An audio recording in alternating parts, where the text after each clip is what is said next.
नमस्कार साथियों कई रजिस्ट्री ऑफिस जो हैं वो रिश्वत का अड्डा बन चुकी हैं, लूट केंद्र।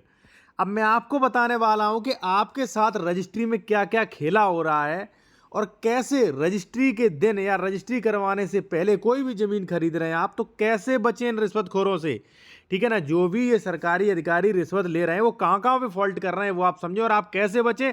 और आपको कोई परेशान कर रहा है तो कैसे उसके अगेंस्ट कंप्लेन करें, कैसे सबक सिखाएं, मैं ये भी बताने वाला हूं साथियों। ठीक है, और आप चैनल जरूर सब्सक्राइब कर लें। सोशल मीडिया अकाउंट्स हमारे मिल जाएंगे वीडियो के डिस्क्रिप्शन में, आप वहां भी हमें फॉलो करें, हमारी आवाज़ को मजबूत करें।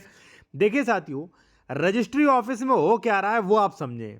हम 5-6 पॉइंट पर बात करेंगे जहां पे आपको बचना है।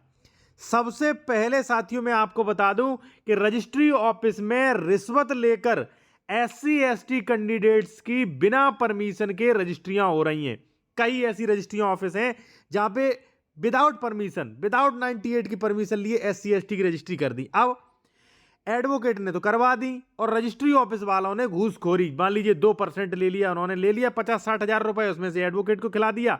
हम भी एडवोकेट हैं, कई एडवोकेट को बुरा लगेगा हमारा ये वीडियो, ठीक है, खिला दिया और SC ST की रजिस्ट्री करवा दी। बाद में हो गई 104 की कार्रवाई, जमीन राज्य सरकार को नेत। तो साथियों ये SC ST की रजिस्ट्रियां हो रही, जो भी प्रशासनिक बड़े प्रशासनिक अधिकारी देख रहे हैं वो इस पर संज्ञान लें, जांच करवाएं 2-3 साल में SC ST की रजिस्ट्रियां कर कैसे दी, और उन रजिस्ट्रार और जो भी ऐसे हैं उनकी संपत्तियों की जांच होनी चाहिए कि भैया कितना रिश्वत लिया था। दूसरा भाई, कई बार ऐसा होता है कि हमने रजिस्ट्री से रजिस्ट्री ले ली, ठीक है, उसमें भी लोग आनाकानी करते हैं। कई रजिस्ट्री ऑफिस में आनाकानी होती है कि भाई दाखिल खारिज में नाम नहीं है, हम नहीं करेंगे। हालांकि उन्हें करना होगा, अगर रजिस्ट्री चेन आपके सामने है, जमीन सही है तो करना होगा। नहीं कर रहे हैं तो स्टाम्प एवं रजिस्ट्रेशन विभाग जो आपका डिस्ट्रिक्ट में है वहां पे शिकायत दर्ज करवाएं। ठीक है, अब साथियों क्या है, मैं आपको एक चीज और आपको बता दूं, कोई भी रजिस्ट्री आप करवा रहे हैं, ध्यान रखना साथियों, कोई भी रजिस्ट्री आप करवा रहे हैं तो वहां पे स्टाम्प चोरी न करें। कैसे? लाखों का स्टाम्प चोरी का डर दिखा के, भय दिखा के आपसे लूटा जा रहा है। कैसे? थोड़ा स्टाम्प चोरी का मैं आपको समझा दूं। देखिए साथियों हो क्या रहा है, जैसे मान लीजिए आपकी जमीन जो है वो चौड़े मार्ग के पास है, ठीक है ना, आप पूरा स्टाम्प अगर दोगे तो वहां पे आएगा 1 लाख रुपए। ठीक है, अब आपके एडवोकेट ने दिखा दिया कम चौड़ी रोड पे, मान लीजिए 6 मीटर से कम का रास्ता दिखा दिया और रुपए आपसे लग रहे हैं 70 हजार। ठीक है, 50 हजार का स्टाम्प दे दिया, 20 हजार जो है वो रिश्वत दे दिए, और ये 1 लाख नंबर 1 में पूरा राज्य सरकार के पास जा रहा था। तो मेरा कहने का मतलब मोटा मोटा आप ये समझ लो साथियों कि जब भी आप स्टाम्प लगवाएं, पूरा स्टाम्प लगवाएं। पूरा स्टाम्प क्यों लगवाएं? देखो, आपने आज 30 हजार रुपए बचाने के चक्कर में 20 हजार रुपए का स्टाम्प दे दिया, सॉरी 30 हजार का स्टाम्प बचाने के चक्कर में, चोरी करने के चक्कर में 20 हजार रिश्वत दे दी।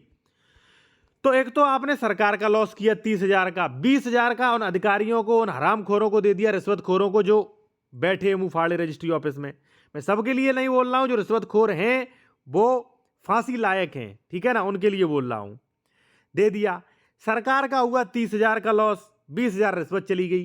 किसी ने शिकायत कर दिया तो ये 20 हजार रिश्वत तो लौटेगा नहीं, प्लस 30 हजार ये लगेगा, जुर्माना लगेगा, कोर्ट कचहरी के चक्कर काटोगे तो 30 + 20 प्लस आपका खर्चा एडवोकेट करा 10, यानी कि 60 का आपको लॉस होगा, 30 बचाने के चक्कर में 60। तो इसलिए मैं कहूंगा साथियों कि आप बिल्कुल भी स्टाम्प मत बचाएं। अगर आपका रजिस्ट्री ऑफिस वाला कह रहा है कि इसमें स्टाम्प कम है तो उससे कहें स्टाम्प कम है तो मैं पूरा दूंगा, चल। और दूसरी बात, स्टाम्प कम है आप मेरा जांच में भेज दो, ठीक है, जब वहां से नोटिस आएगा हम नोटिस भर देंगे, ADM के आप पूरा स्टाम्प देंगे, आप हमारी रजिस्ट्री करो, ठीक है ना। एक पैसा इन हरामखोरों को मत दो, ठीक है, कई लोगों को बुरा लगेगा भाई, ठीक है, मैं उनके लिए बोल रहा हूं जो रिश्वतखोर हैं, ठीक है, उनके लिए। बाकी जो ईमानदार, देखिए मैं आपको बताऊं कि कई रजिस्ट्री ऑफिस में रिश्वत नहीं लगता है, लेकिन कई रजिस्ट्री ऑफिस में रिश्वत के अलावा कोई बात ही नहीं होता है। दूसरा, नगद लेन देन पर रिश्वत चल रही है। देखिए साथियों, यहां पे आप देखें, ये 20 हजार से अधिक की धनराशि लेखपत्रों का पंजीयन किसी भी दशा में नहीं होगा, लेकिन हो रहा है क्या भाई। मैं आपसे कहूंगा, अगर आप कोई भी जमीन खरीद रहे हैं साथियों तो वहां पे नगद लेन देन कृपया करके मत करें। दो नुकसान है, एक तो मान लीजिए मुझे आपने 10 लाख रुपया नगद दिया, उसका कोई डाटा नहीं, कोई रिकॉर्ड नहीं, भले वीडियो बना लिया, वो वीडियो मान्य नहीं होगा, हम कह देंगे किसी दूसरे बात के पैसा थे, ठीक है ना। तो एक तो आपने नगद पैसा दे के अपनी रजिस्ट्री कमजोर कर ली, फिर रजिस्ट्री ऑफिस वाले कहेंगे भैया नगद पैसा दिया, हम नहीं रजिस्ट्री करेंगे, हमें 1% चाहिए। मुंह से नहीं बोलेंगे, 1% उन्हें चाहिए। ठीक है, आपकी 50 लाख की जमीन है तो 50,000 उनके मुंह में मार दो।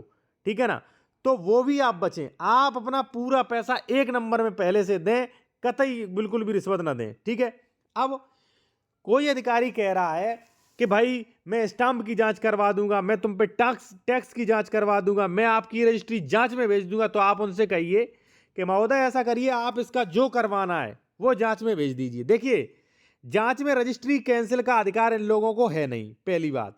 दूसरी बात, जांच में क्या आएगा, ज्यादा से ज्यादा होगा तो क्या आएगा, आपका स्टाम्प चोरी का नोटिस, स्टाम्प आप भर सकते हो, और अगर आपने सही स्टाम्प पे किया तो स्टाम्प चोरी का नोटिस क्यों आएगा। दूसरी बात, आपने कहीं डाका तो डाला नहीं। मैंने देखा है कई आर्मी के बेचारे आर्मी मैन है, बीएसएफ में लगे, कोई पुलिस में लगा, कोई मास्टर है बेचारा, मेहनत की कमाई से कमा रहा है सब लोग। ठीक है, वो कह रहे हैं नहीं मैं टैक्स में, मान लीजिए किसी ने 7 लाख की रजिस्ट्री करवाई, 7 लाख की, वो रजिस्ट्री ऑफिस वाले कह रहे हैं नहीं नहीं जांच में भेज दूंगा, इतना पैसा एक साथ कहां से लाए। भैया 12 लाख तक टैक्स फ्री है। ठीक है ना, कह दो आप जांच में भेज दो, जाओ मैं नोटिस का जवाब दे लूंगा, एक पैसा मत दो। ठीक है ना, अब एडवोकेट आपको धमकाएंगे, अरे दे दो, ये हो जाएगा, वे हो जाएगा। ठीक है, फिर उसमें से 50% खुद ले लेंगे। 1 लाख दिलवाया और 50,000 खुद डाला। अब कई लोगों के दर्द होगा तो हो भाई, हमारा कुछ नहीं बिगाड़ सकते, क्या करें। और मैं आप लोगों से कहूंगा भाई कि आप लोग ऐसा करिए, आप लोग चाहें तो मुझे सोशल मीडिया पे ज्वाइन कर सकते हैं। ठीक है, आप टेलीग्राम, इंस्टाग्राम, ट्विटर पर मुझे अवश्य ज्वाइन करें। ठीक है, और जो भी लोग ये ई बुक लेना चाहते हैं तो ई बुक ले सकते हैं। इसमें कई जानकारी आपको मिलेंगी, क्या क्या जानकारी मिलेंगी ये दिया गया, और ये ई बुक का फीस है, ये व्हाट्सएप नंबर है। ठीक है, डायरेक्ट कॉल बिल्कुल भी ना करें। ठीक है सर।